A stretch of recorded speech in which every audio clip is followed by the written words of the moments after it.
지난주에 우리 교인 한 분이 태국에 가셔서 몇 개월 계시다고 하셨는데 이런 얘기를 해요. 한국인이 된 것이 참 자랑스럽다고. 동남아시아만 가도요, 한국인들에게 아주 상당히 좋은 이미지를 갖고 있어서 한국인이 된 것이 아주 뿌듯하다고 합니다. 정말 우리 대한민국은 위대한 나라입니다. 한강의 기적을 이룬 나라이기 때문이기도 하지요. 근데 한 가지 우리 젊은이들이 우리나라 대한민국의 건국일이 언제든가요? 혹시 아시나요? 1948년 몇 월? 이거 참, 아니 대한민국 건국일도 모르면 안 되잖아요. 대한민국 국민이 1948년 8월 15일이 대한민국 건국일입니다. 건국 후에 초대 대통령이 장로이신 이승만 대통령이었고요. 재헌국회 개회를 할 때 놀랍게도 이원영 목사님께서 기도로 시작한 것이 우리 한국의 국회이기도 합니다. 하나님의 복이지요. 그래서 기독교인들이 중심이 된, 목사님과 장로님들이 기독교인이 중심이 된 나라가 자유민주주의를 받아들이고 지방자치와 의무교육을 통해서 나라의 토대가 아주 든든하게 된 것이 자유민주주의 국가로 온전하게 설 수 있는 것이 하나님의 은혜였습니다. 그래서 지금 75년 지난 지금 세계 경제 12국 군사 강국, 앞으로는 세계 선진 모임인 G7에 들어갈 수 있다고 생각하고 있지요. 대한민국의 힘은 바로 그렇게 하나님의 은혜였습니다. 하나님의 사람들의 노력이었고요. 두 번째로는 교육의 힘이었습니다. 그리고 세 번째로는 가장 중요한 것은 또 하나는 일밖에 모르고 살아왔던 여러분들, 정말 자식을 위해서라고 하면 먹고 살기 위해서 피땀 나는 노력을 쏟아왔던 우리 어머니, 우리 세대들의 수고하고 힘들고 애쓴 그 땀과 희생이 오늘 자랑스러운 대한민국을 만든 것입니다. 젊은이들은 우리 부모님들을 소중히 여길 줄 알아야 합니다. 여러분이 선진국에 살아가고 있는 그 밑에는 부모님들의 수많은 땀과 노력, 그리고 하나님의 축복이 있었기 때문입니다. 한강의 기적을 이룬 위대한 나라입니다. 근데 또한 세계적으로 20세기에 가장 최고의 기적을 이룬 민족이 또 하나 있습니다. 이스라엘 민족이었습니다. 예수님께서 돌아나 돌 위에 성전이 무너지리라고 말씀하셨고 심판을 당했고, 그러나 약속했습니다. 말세에 마지막 시대 가운데 내가 내 백성을 다시 찾겠다고 약속하신 것입니다. 이방인의 수가 차기까지는 내 백성을 버려둘 것이지만 마지막 시대에 이방인의 수가 차가면 내가 내 백성을 도로 찾겠다 말씀하신 약속이 이루어져서 이스라엘이 드디어 1948년 우리보다 3개월 앞에 건국을 했습니다. 1948년 오늘 5월 14일 날 이스라엘이 기적적으로 다시 탄생하게 되어진 것입니다. 마지막 시대에 내 백성을 내가 찾겠다고 말씀하신 약속처럼 지금 이스라엘은 강국이 되었고 예수 믿는 사람이 늘어가고 있습니다. 주위시 크리스찬들이 이미 이스라엘의 2%가 되어서 교회가 많이 세워졌고 그곳에서 예수를 찬양하는 예배와 찬양이 울려 퍼지고 있는 것이 현실의 모습입니다. 하나님의 약속이 자기 백성을 마지막엔 다시 찾으시겠다고 하셨던 하나님의 약속이 이루어지고 있는 것입니다. 마지막 시대일 뿐입니다. 그러면 우리가 먼저 생각할 것이 어떻게 유대인들이 1900년 동안 나라가 없었는데 세계 방방곡 흩어져서 살면서도 어떻게 다시금 건국될 수 있었을까? 그 이스라엘 사람들의 힘이 무엇일까? 원동력이 무엇일까? 사진 몇 개를 보여드리려고 합니다. 이스라엘 백성들 그 힘이 어디서 오나라고 하는 것입니다. 제가 한남동에 있는 주이시 커뮤니티에 가서 찍어온 것입니다. 저기 보면 저기 회당입니다. 카바드 코리아라고 써 있습니다. 카바드 코리아, 집 앞 대문에 카바드 코리아라고 써 있습니다. 한 장 더 넘겨주시죠. 집 안에 들어가 보니까 자 보십시오. 아이들이 5명, 올망졸망 5명이 있습니다. 그리고 옆에 책장이 있습니다. 그리고 앞에 큰 원탁이 있죠. 보이죠? 맨 앞에 탁자가 보이고 의자가 보이고 뒤에 찬장 서랍 서고가 보이죠? 옆에 책장이 보이죠? 자, 하나 더 보여주시겠습니다. 저게 뭘까요? 저게 뭔가 하면 거실에 크게 걸려있는 그림입니다. 그림을 보시면 중간에 하얗게 빛이 나고 있는데 그 중간에 네모만한 집이 있습니다. 그 네모 집이 뭔가 하면 이스라엘 사람들이, 유대인들이 다시 건설하기를 원하는 제3의 솔로몬 성전, 하나님의 성전입니다. 지금 그곳에는 큰 황금돔 모스크가 세워져 있는데 이스라엘 백성들은 그 모스크를 부수고 그곳에 하나님의 제3성전을 건설하기 위해서 준비 다 하고 있고요. 만약에 저 하나님의 성전이 건설되는 그날 이 땅에 메시아가 온다고 그들은 믿고 소망하며 거실에 저 그림을 걸어두고 있습니다.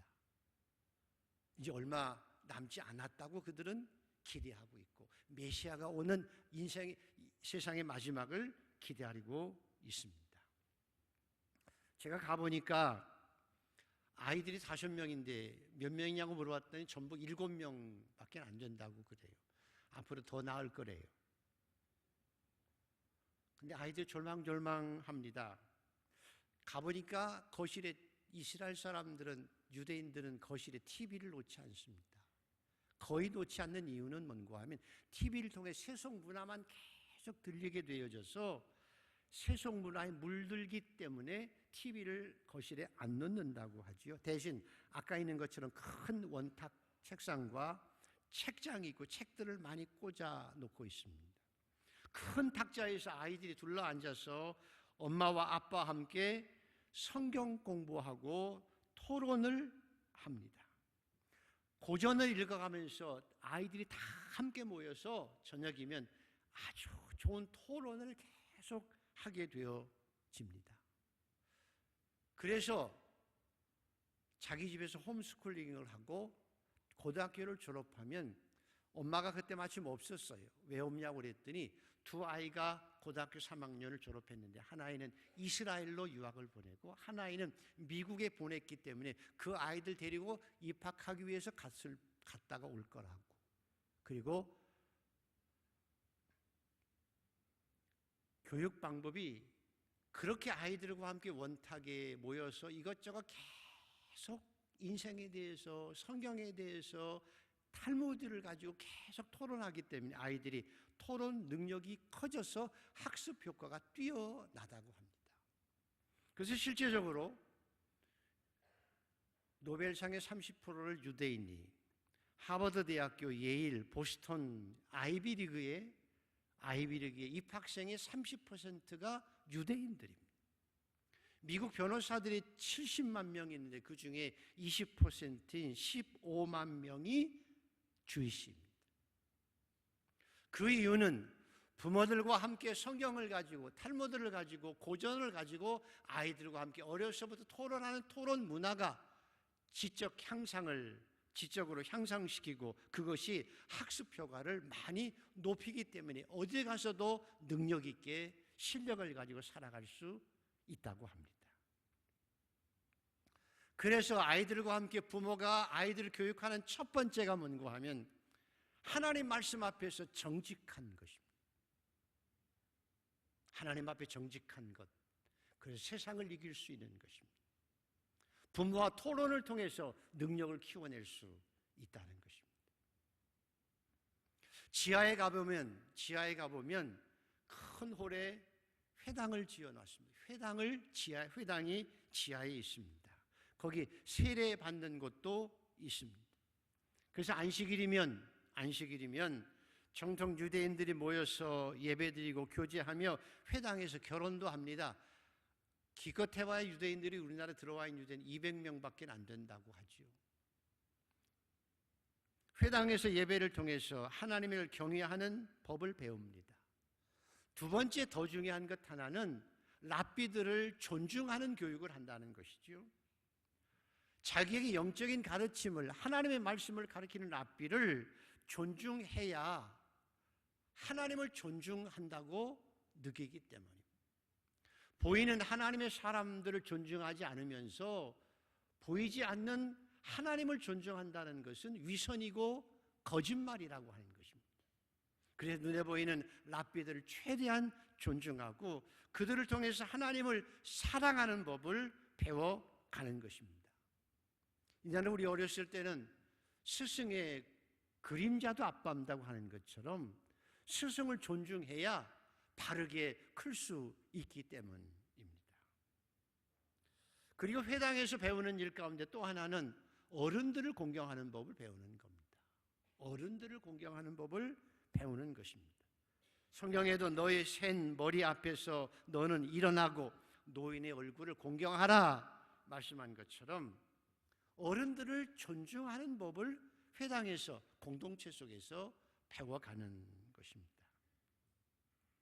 우리 젊은이들이 부모에게도 공경해야 되지만 부모가 안 계신 분들은 사실은 교회 안에 있는 어르신들이 여러분의 부모라고 생각하고 부모를 공경하는 것이 마땅합니다. 돌아가신 부모님 무덤에 가서 아무리 무덤을 화려하게 차려놔도 좋을 수는 있지만 내 마음은 뿌듯할 수 있지만 교회 안에서 어르신들을 진정 존경하면 하나님께 상급이 되고 하나님께서 여러분에게 복도 주실 줄 믿습니다. 그래서 유대인들은 회당에서 어른 공경하는 법을 배워가는 것입니다.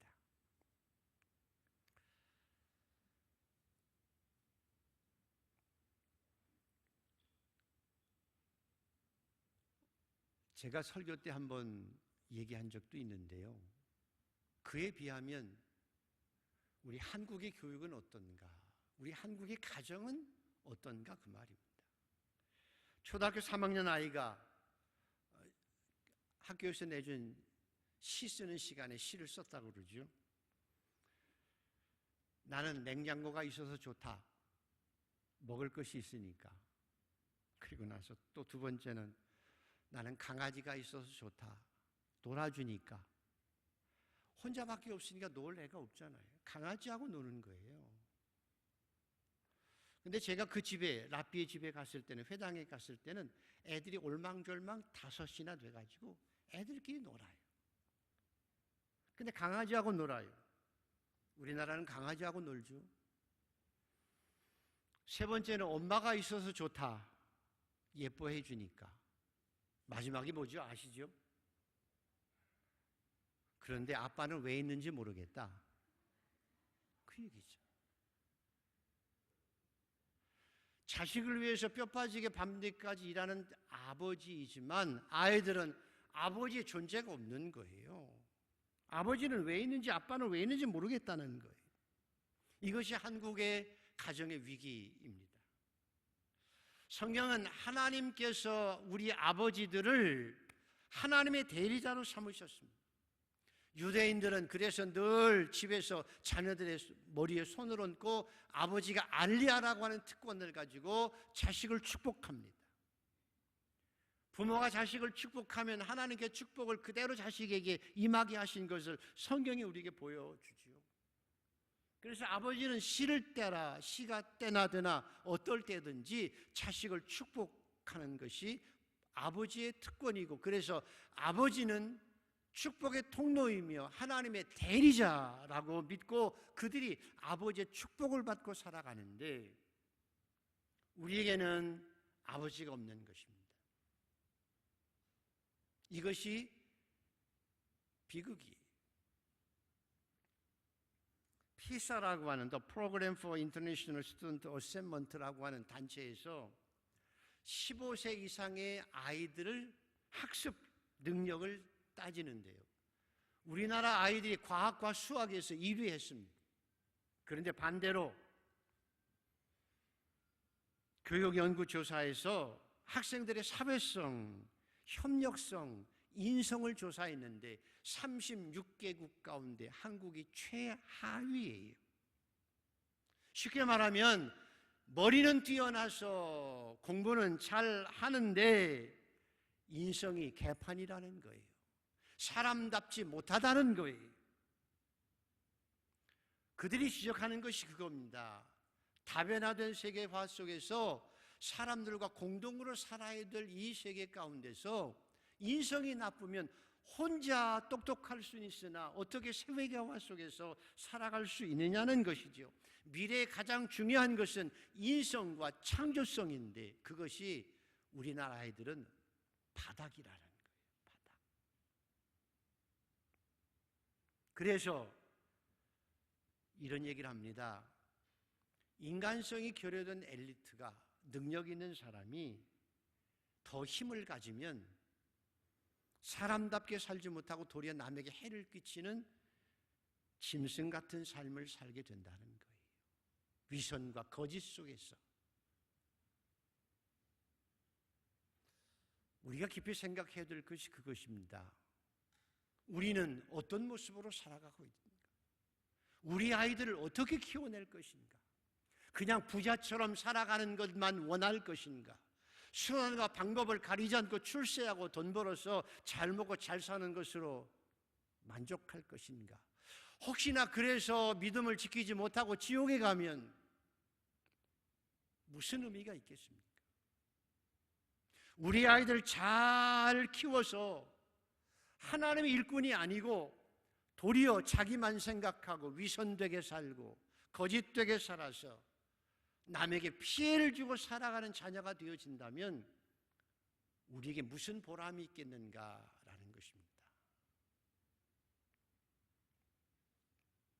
저는 우리 사랑하는 성도들의 자녀들이 신앙인으로서 부자도 되고 워렌 버핏처럼 남을 위해서 공헌하고 조만식 장로처럼 나라와 민족을 위해서도 수고하는 일꾼으로 세워지는 은혜가 있게 되기를 축복합니다.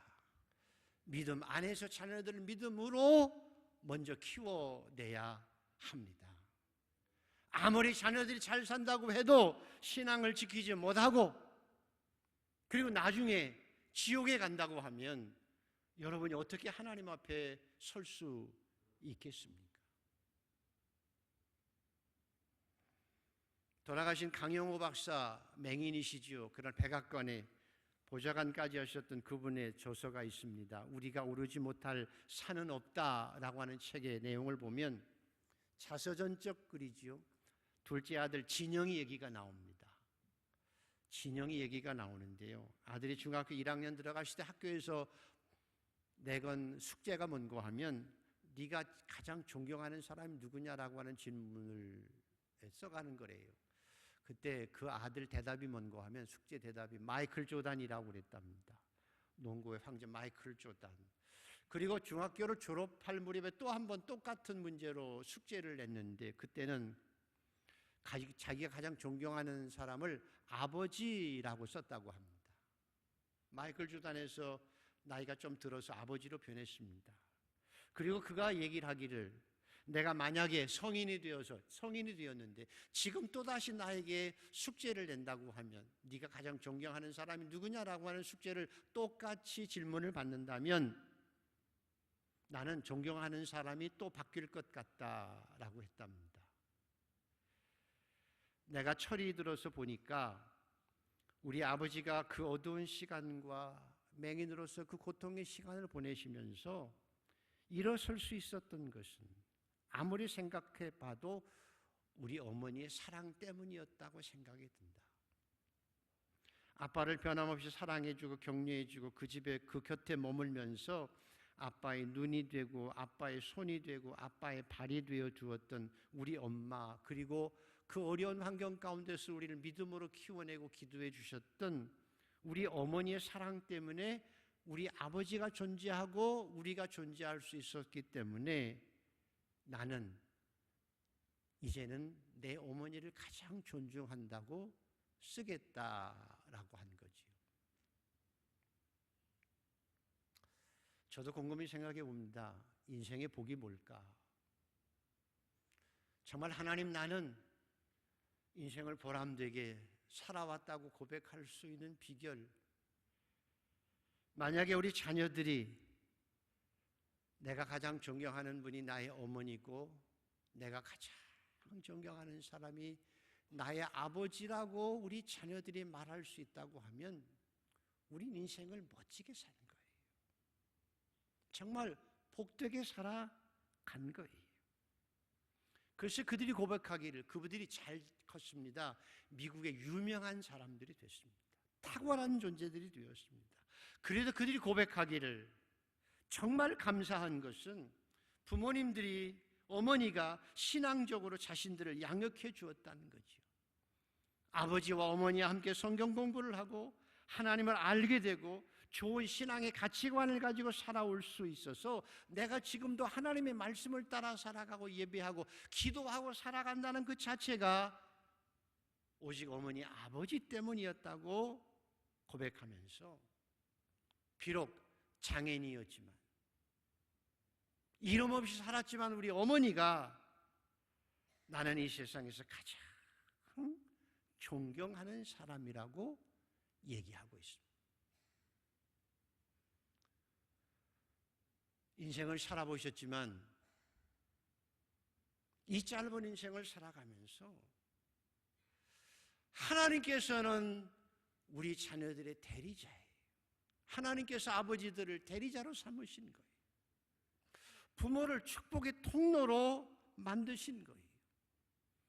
우리를 통해서 자녀들이 복을 받는 거예요.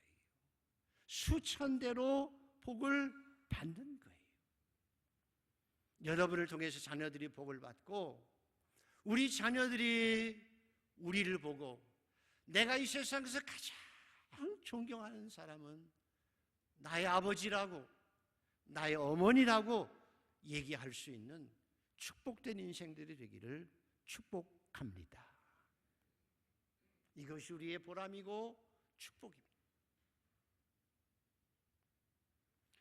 그래서 오늘 성경에 이렇게 말씀합니다. 자, 4절을 한번 읽어보시려는데요. 1절에서 4절까지를 같이 한번 읽습니다. 1절에서 4절까지 시작. 자녀들아, 주 안에서 너희 부모에게 순종하라. 이것이 옳으니라. 내 아버지와 어머니를 공경하라. 이것은 약속 있는 첫 계명이니 이로써 내가 잘되고 땅에서 장수하리라. 또 아비들아, 너의 자녀를 노엽게 하지 말고 오직 주의 교훈과 훈계로 양육. 그래서 아비들아, 너의 자녀를 노엽게 하지 말고 라고 하는 말은 너희 부모를 통해서 자녀들이 분노하고 너희 부모로 인해서 자녀들이 화를 당하지 않을 수 있어야 한다는 거예요. 이스라엘의 영광스러운 초대 왕이었던 사울 왕은 영광스러운 존재였지만 하나님 앞에 불신앙했습니다. 다윗을 해치려고 하는 악한 마음 가지고 교활하게 인생을 살았습니다. 그러기 때문에 하나님의 재앙이 자신에게 있을 뿐만 아니라 그 신실한 요나단까지도 비참하게 죽어요. 손자까지도 피해를 봤다는 거예요. 아비들아, 너의 자녀를 노엽게 하지 말라는 거예요. 심지어 그렇게 하나님의 마음에 합했던 다윗조차도 자기가 순간적으로 밧세바를 범하고 임신한 것을 알게 되었을 때 그걸 숨기기 위해서 교활하게 자기 충성스러운 부하 우리야를 교활하게 꾸며서 죽여요. 백성들을 속였어요. 자기 자신도 속은 거예요. 하나님을 안 속았어요. 그 교활함을 아시고 선지자를 보내서 다윗, 네가 죄인이야 라고 지적하시고 심판하십니다. 네가 나를 업신여기고 햇사람 우리아의 아내를 빼앗아 내 아내로 삼았은즉 칼이 내 집에서 영원토록 떠나지 아니하리라. 보라, 내가 너와 내 집에 재앙을 일으키고 내가 내 눈앞에서 내 아내를 빼앗아 내 이웃에게 주리니 그 사람들이 내 아내들과 더불어 백주에 동침하리라. 너는 은밀히 행하였으나 나는 온 이스라엘 앞에서 백주의 이 일을 행하리라. 네가 원수들 앞에서 나를 비방거리가 되게 했으니 네가 낳은 아이가 정녕 죽으리라. 이게 하나님의 무서운 심판입니다. 부모의 불신앙과 교활함으로 인해서 자식들이 재앙을 받는 끔찍한 일이 있기 때문에 자녀들아, 부모들아, 너의 자녀를 노엽게 하지 말고 우리 자녀들이 우리 때문에 하나님의 재앙을 당하지 않게는 해야 된다는 것입니다. 그래서 여러분 살아보셨지만 여러분의 부모를 기억해 보십시오.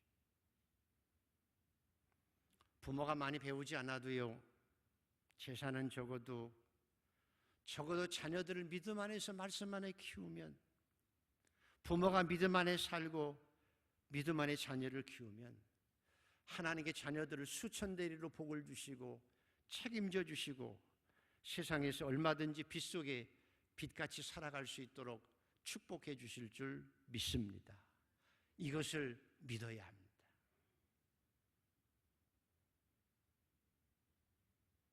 제가 어려서 밥상머리 교육이라고 하죠.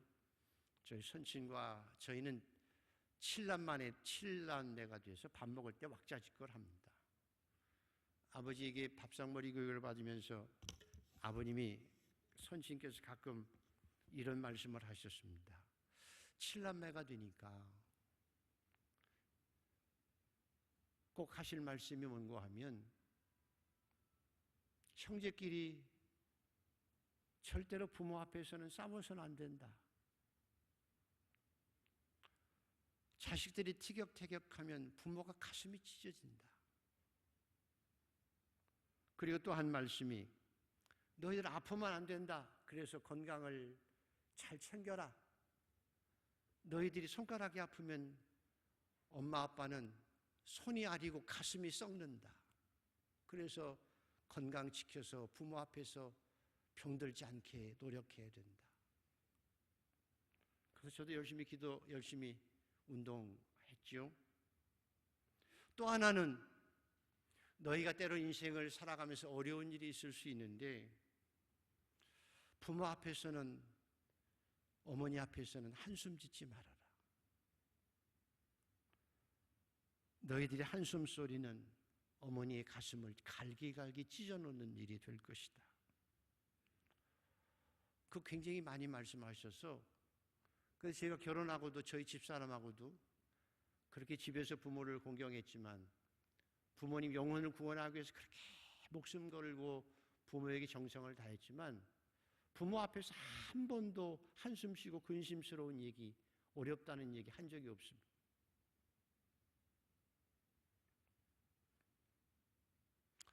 미국 사람이 가장 존경하는 조지 워싱턴 초대 대통령, 어렸을 때 꿈이 선장이었습니다. 폼난 선장이었습니다. 그래서 바닷사람이 되기 위해서 짐을 꾸려가지고 배를 타가 나가려고 하면서 어머니에 인사드렸습니다. 선장 되기 위해서 배 타러 갑니다. 아들의 청운의 꿈을 말릴 수는 없었던 이 워싱턴 어머니가 조지 워싱턴의 손을 꼭 붙들고 웁니다. 가지 말아라 할 수 없고 가라고 할 수 없고 그냥 손잡고 우는 거예요. 펑펑. 그래서 그 어머니의 눈물이 손에 뚝뚝뚝 떨어집니다. 그 어머니가 우는 모습을 보고 눈물이 손에 떨어지는 것을 보고 워싱턴이 선원이 되는 꿈, 어머니가 원하지 않는구나 생각하고 포기하고 집에서 더 열심히 공부하고 더 열심히 노력해서 살았는데, 그래서 선장 대신 미국의 대통령이 되어서 나라를 움직이는 대통령이 되어진 거예요. 미국 사람들은 이걸 이렇게 해석합니다. 워싱턴이 어머니를 슬프게 하지 않기 위해서 뜻을 돌렸을 때 하나님께서 그보다 더 큰 꿈과 은혜를 주시고 축복해 주셨다고 말합니다. 사랑하는 어머니, 아버지 여러분, 여러분은 하나님의 축복의 통로이며 하나님의 대리자입니다. 언제 어디서나 시간이 있든지 시간을 내서라도 자식들을 축복하십시오. 새벽에 와서 자식들을 축복하며 기도하십시오. 그 축복은 절대로 없어지지 않습니다. 여러분의 자녀들이 믿음 안에서 하나님의 복을 받으며 믿음 안에서 살아갈 수 있도록 믿음으로 키워내십시오. 세상에서 못해도 믿음 안에서는 살아가야 합니다. 왜? 하나님의 나라가 있잖아요. 우리의 인생이 짧잖아요.